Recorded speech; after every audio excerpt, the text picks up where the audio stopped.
Queridos amigos, nós vamos dar início agora à nossa segunda videoaula sobre o Livro dos Espíritos.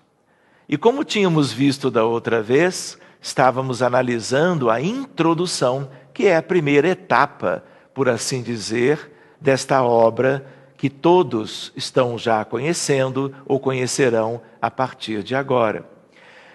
Esta etapa da introdução, ela tem diversos itens. E nós tínhamos parado quando Allan Kardec estava trabalhando na questão sobre o mundo dos espíritos e a importância dele quanto a que devêssemos conhecê-lo muito bem, mesmo para nós, especialmente, que estamos na matéria, porque estamos encarnados. A ponto de Allan Kardec ter referido na introdução que o mundo espiritual é o mundo essencial, diríamos o mundo matriz, e o mundo físico, chamado mundo material, segundo ele, e segundo, portanto, os espíritos da codificação, poderia até não existir.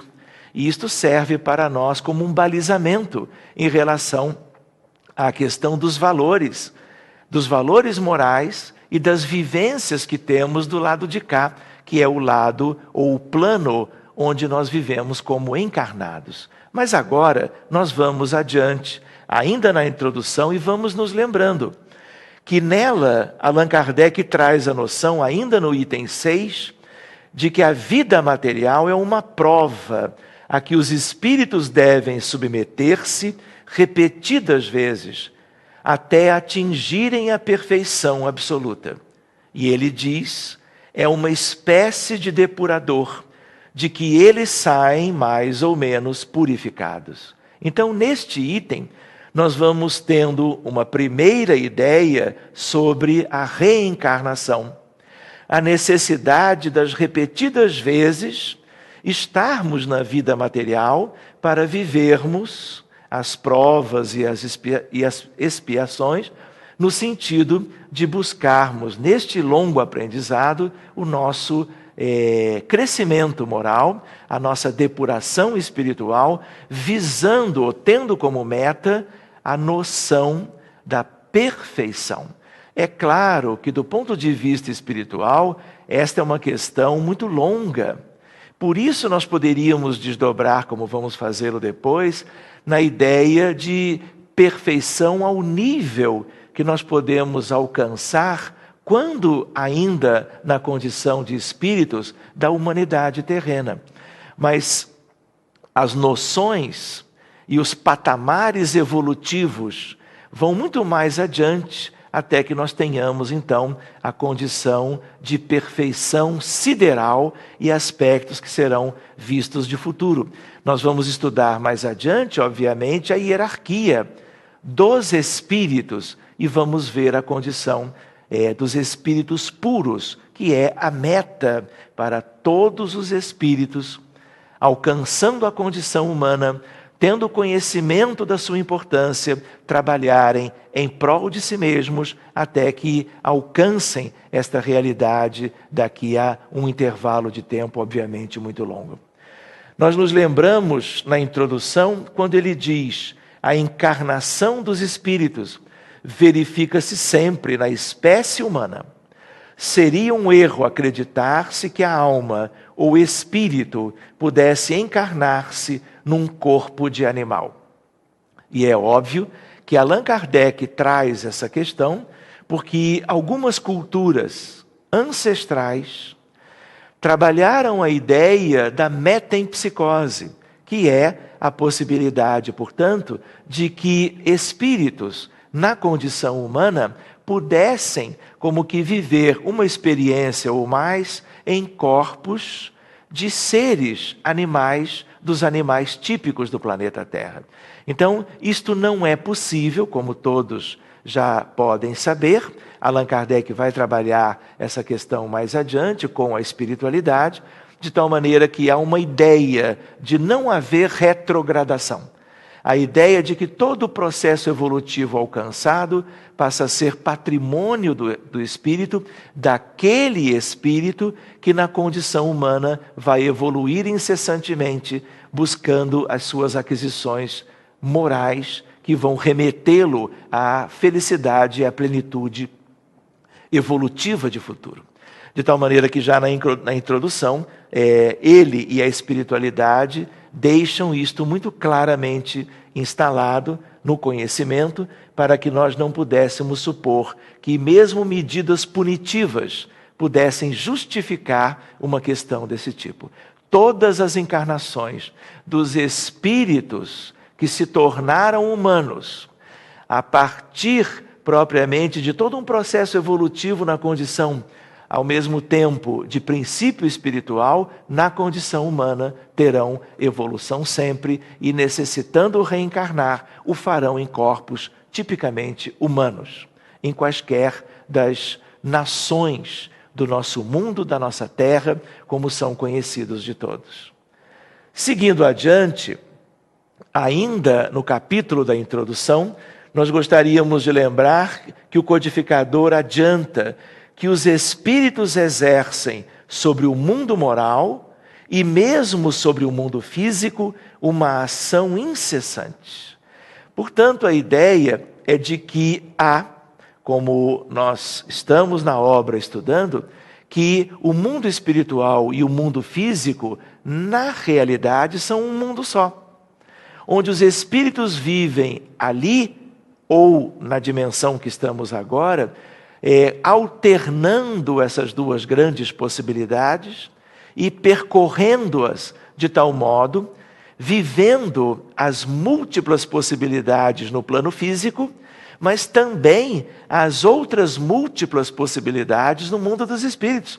Porque o mundo dos espíritos não é um aglomerado de bilhões de seres. Tudo lá é estratificado. E as realidades espirituais de um mundo como o nosso, elas são variadíssimas e elas serão vividas por todos os espíritos e já o estão sendo no curso da evolução, de acordo com as necessidades e o merecimento de cada espírito, quando ele vive na erraticidade durante um punhado de anos, às vezes décadas, às vezes séculos, mas procurando nessas vivências no além ou no além-túmulo, fazer com que elas sejam as mais úteis para a sua evolução espiritual, até que reencarnem novamente para um novo projeto de evolução. De tal maneira que os bons espíritos nos convidam ao bem nesta interação deles para conosco. Nos sustentam nas provas da vida e nos ajudam a suportá-las com coragem e resignação. O mundo não é de provas e expiações, nós não vivemos tribulações em todas elas, nós não seremos testados, provados. Pois bem, a espiritualidade não pode evitar essas vicissitudes. Pelo contrário, eles fazem parte de toda esta programação. Os bons espíritos nos ajudando a que vençamos essas questões, aprimorando com estas vivências, aprimorando as nossas condições morais e espirituais. Ao contrário, os maus espíritos, os espíritos ignorantes de certas questões, nos convidam ao mal. E o codificador nos diz, por que eles fazem isto? É para eles um prazer ver-nos sucumbir e nos assemelharmos ao seu estado, como se eles pudessem e tentassem fazê-lo, e muitas vezes com êxito, que nós não aproveitemos as provas e as dificuldades. E não aproveitando, nós viveríamos, como acontece, como já nos ocorreu e pode ocorrer ainda, uma verdadeira estagnação espiritual. Eles se comprazem com isto. E por que as coisas são assim? Porque o planeta Terra, ele não é um mundo ou uma humanidade como um modelo da vida universal. Pelo contrário, isto aqui é um planeta hospital. Isto aqui é um educandário especial para almas aos bilhões de uma natureza tal que não podem viver em qualquer outro lugar do universo. Pelo contrário, são como que trazidos para esta realidade, e é aqui que estes espíritos e nós com eles, fazendo parte do mesmo todo, claro, estaremos vivenciando aquilo que se faz necessário no cumprimento das vivências das leis de Deus, aqui mesmo onde estamos. A espiritualidade, através dos amigos espirituais da codificação, deixaram, junto a Kardec, a outra noção, e ele nos coloca isto na introdução. Distinguir os bons e os maus espíritos é fácil. Ele chega a dizer extremamente fácil, em função, claro, dos conteúdos. E aí ele diz que a linguagem dos espíritos superiores é constantemente digna, nobre, cheia da mais alta moralidade. Livre de qualquer paixão inferior, seus conselhos revelam a mais pura sabedoria e têm sempre por alvo o nosso progresso e o bem da humanidade. Esta é a característica fundamental de todos aqueles que, seja pela psicografia, seja pela psicofonia, ou eventualmente em função de manifestações, que são manifestações do tipo das materializações luminosas, como eventualmente se fazem presentes em diversas partes do mundo, são influências ou maneiras variadas dos grandes espíritos, dos espíritos superiores, dos espíritos bondosos, nos auxiliarem, nos esclarecendo em tudo aquilo que precisamos conhecer para pautarmos as nossas vidas de uma maneira condizente com o aprendizado cristão, contido especialmente, claro, no caráter cristão da própria doutrina, no Evangelho segundo o Espiritismo, como está lá claramente ilustrado para todos nós. Quando vamos mais adiante, nós nos recordamos que, ao mesmo tempo que ele fala sobre os grandes e bons espíritos, os espíritos superiores, ele também nos fala de que o egoísmo, o orgulho, a sensualidade são paixões que nos aproximam da natureza animal, prendendo-nos à matéria. E é claro, quando ele diz isso, ele também nos refere que essas questões nos tornam afins com espíritos de uma natureza inferior. Na escala espírita, quando mais adiante formos estudá-la, nós vamos ver que espíritos desta condição são muito comuns na nossa terra, na nossa humanidade. E nós, muitas vezes, faremos como que ressonância com eles e eles estarão presentes, mas agora ao contrário, nos inspirando para questões menos dignas, que são como que possibilidades para todos nós ainda, de um certo modo, lamentavelmente. E na introdução nós vamos ver que o homem se liberta da matéria. Aliás, é um dos sentidos da própria evolução espiritual, pelo desprezo das futilidades mundanas e o cultivo do amor ao próximo, aproximando-se-nos da natureza dos espíritos melhores, dos espíritos superiores. Finalizando propriamente esta nova etapa de estudo, vale a pena lembrar que cada um de nós deve tornar-se útil, segundo as faculdades e os meios que Deus nos colocou nas mãos para nos provar. E ele lembra, o forte e o poderoso devem apoio e proteção ao fraco, e a noção de fraternidade, de solidariedade e de caridade cristã, que não é do Espiritismo, é de todas as filosofias mais elevadas, de todos os pensamentos religiosos e especialmente do cristianismo primitivo, do cristianismo do Cristo, que, através do Consolador prometido, nós podemos estudar agora no âmbito do Espiritismo cristão.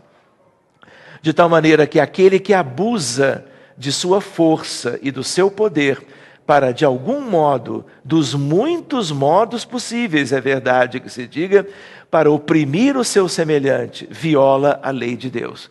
Então, essa questão da vida e da presença de uma espiritualidade superior e, ao mesmo tempo, de uma outra espiritualidade inferior no âmbito da vida humana, é algo que temos que conhecer de perto. E, ao mesmo tempo, os cuidados para conosco mesmos, no sentido de o que pensamos, o que sentimos, quais são as nossas metas, quais são as nossas escolhas, o nosso ideário. Tudo isto é algo que deve ser consciente, porque são as questões que vão nos vincular a espíritos das mais diversas naturezas quanto aos que existem aqui entre nós. Esse é um estudo belo que vamos fazer mais adiante. Então agora nós vamos encerrando esta etapa que é o nosso segundo estudo e vamos nos encontrar mais adiante, seguindo adiante, por assim dizer, ainda na introdução e depois seguindo com o contexto geral da própria obra.